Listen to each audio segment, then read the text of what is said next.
Well, let's head to some other news, and Labor's plan to build tens of thousands of affordable homes remains in limbo despite an offer of compromise. A proposal to freeze rent increases is a key roadblock in negotiations as the government tells the crossbench to get on board or get out of the way.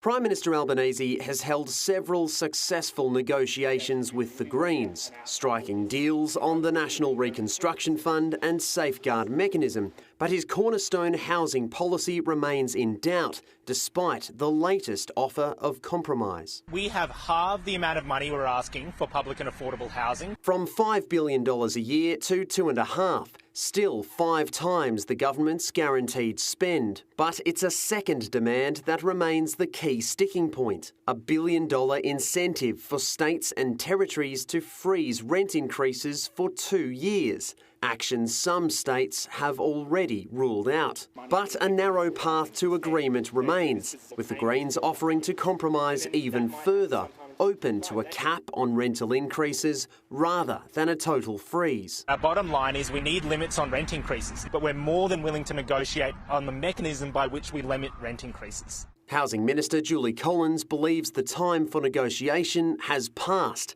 calling on the Greens to stop the delays and pass the bill in its current form. A vote on the housing bill could come as soon as the next sitting period, at which point the Senate will debate and ultimately pass legislation that will establish the voice to Parliament if the referendum is successful.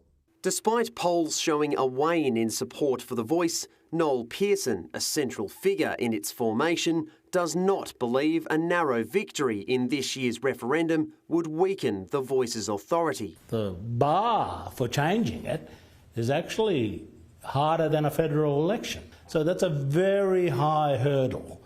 And if we get that hurdle, it will be legitimate. Mr Pearson taking aim at Peter Dutton's suggestion the voice will re-racialise Australia. It will have an Orwellian effect where all Australians are equal, but some Australians are more equal than others. Who could sustain an argument like that? That is not the position Peter took to me when Julie and Lisa was in the room. Crossbench support assured, legislation to establish the voice will pass the Senate when Parliament returns in a week's time. Cameron Redden, Sky News, Canberra.